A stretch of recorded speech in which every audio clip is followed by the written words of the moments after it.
Awal tahun 2023, masyarakat dihebohkan dengan adanya penemuan jasad seorang perempuan yang dimutilasi dan disimpan di dalam dua box yang terpisah. Box yang berisikan tubuh korban disimpan oleh pelaku di sebuah kontrakan, tepatnya di Desa Lambangsari Tambun, Kota Bekasi, Jawa Barat. Polisi menyebut kalau pelaku memutilasi korban dengan sebuah gergaji. Nah, sebelum kita masuk ke ceritanya, aku sarankan untuk kalian subscribe channel ini dan jangan lupa aktifkan notifikasinya agar kalian tidak ketinggalan video-video dari channel ini. Dan gak usah nunggu berlama-lama, ayo langsung aja kita bahas. Tetap di Tragis.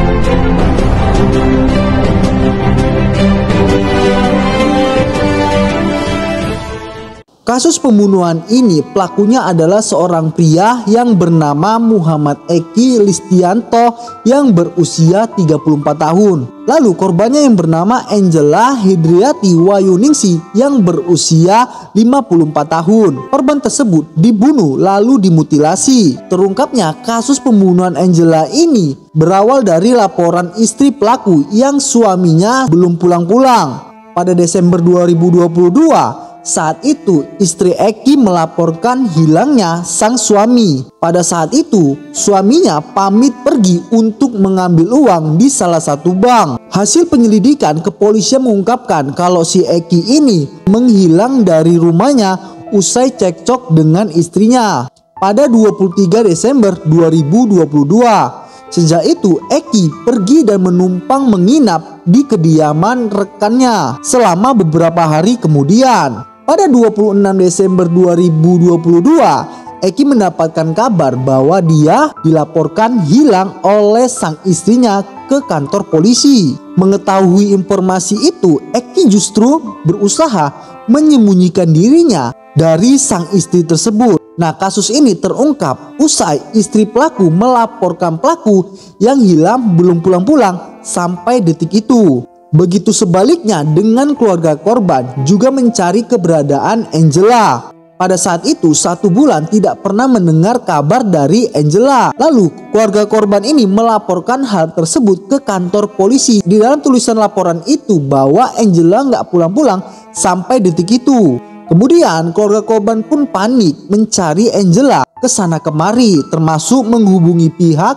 tempat ia yang saat itu bekerja di sana. Nah, tak diduga pihak tempat ia bekerja mengatakan kalau si Angela ini terakhir kali bersama si pelaku yang bernama Eki. Kemudian keluarga korban menyampari si pelakunya. Lalu pada saat itu pas pelakunya ditanya, pelaku jawab gak tahu kabar dari si korban ini. Pada Jumat 30 Desember 2022, kalau mayat korban diduga Angela yang telah dimutilasi ditemukan sekitar pukul 03.23 WIB.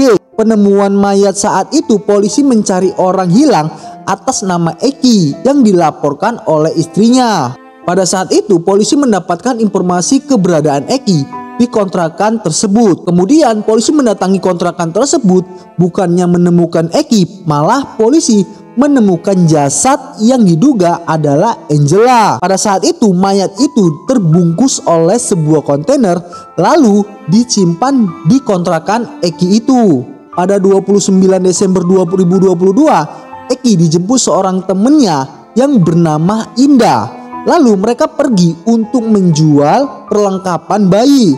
Setelah itu Eki dan Indah pergi ke kota Bekasi untuk makan malam. Saat itu Eki berpikir kalau polisi tersebut hendak menjemputnya karena laporan orang hilang dari sang istri.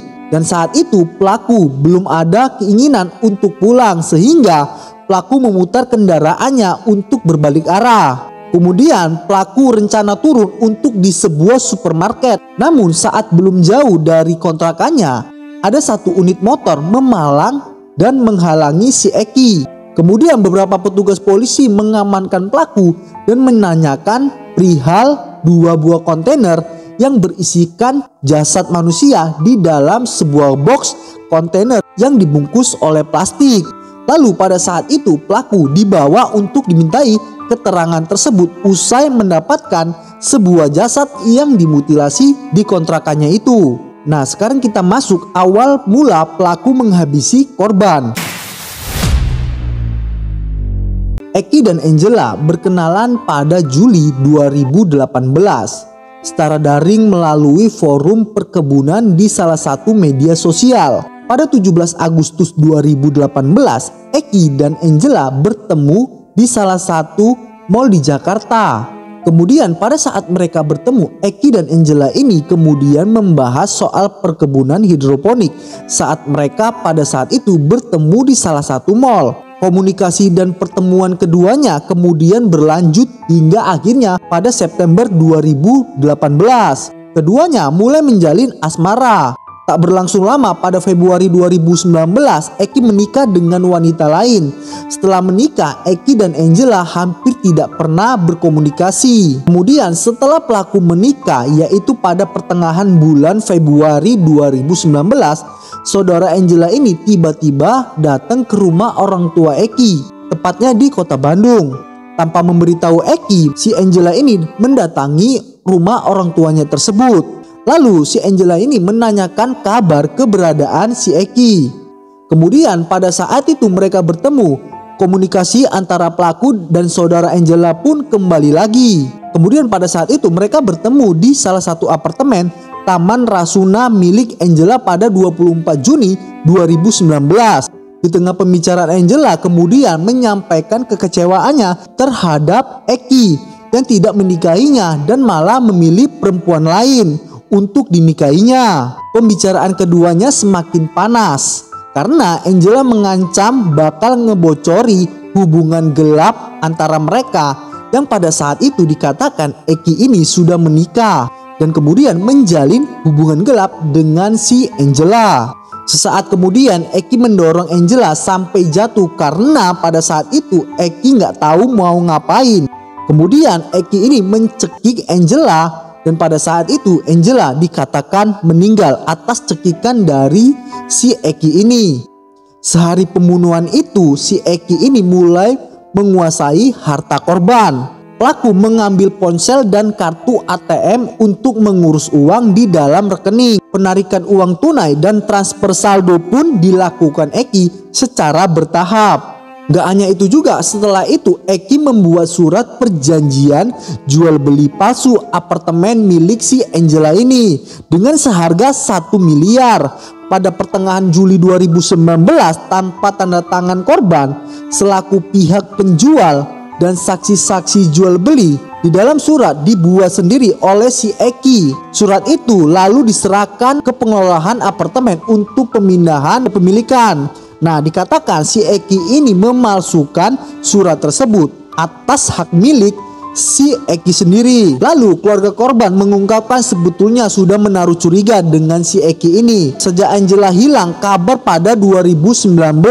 Lalu apartemen si Angela ini tiba-tiba berpindah kepemilikan dari sebuah apartemen yang diketahui milik si Angela ini. Setelah itu pelaku bukan pergi, tapi ini ya, pelaku malah kembali ke sebuah apartemen korban. Pada saat itu mendapatkan jasad si Angela ini dalam keadaan membusuk di lantai apartemen dan dipenuhi cairan yang pada saat itu baunya sudah tak sedap lagi. Kemudian pada saat itu si Eki ini hasrat untuk memutilasi korban pun tiba-tiba muncul agar jasad perempuan itu dapat dengan mudah disembunyikan dari tindakan si pelaku ini.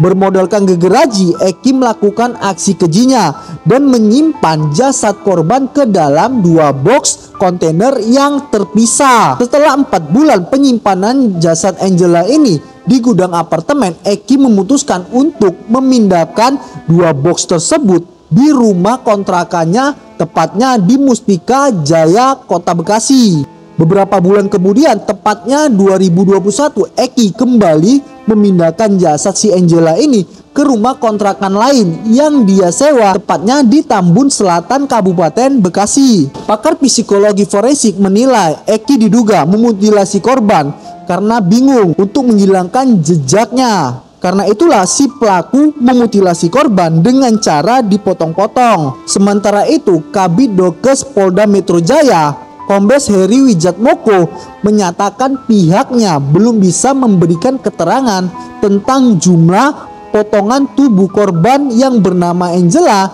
yang disimpan dalam 2 box plastik yang terpisah. Proses pemeriksaan terhadap korban pun dilakukan pada saat itu. Pada Maret 2023, polisi melimpahkan kasus pembunuhan Angela ini ke Kejaksaan Tinggi Jawa Barat. Nah, kasus ini sebagai pelajaran untuk kita semua. Mudah-mudahan amal ibadah korban dan kebaikan korban diterima. Semoga korban juga tenang di alam sana. Dan si pelakunya berhak mendapatkan hukuman sesuai dengan yang dilakukan kepada si korban. Nah, terima kasih yang sudah subscribe channel ini. Dan terima kasih yang sudah nonton video ini. Gua sarankan kalian tinggalkan komen di bawah. Dan jangan lupa aktifkan notifikasinya agar kalian tidak ketinggalan video-video terbaru dari channel ini.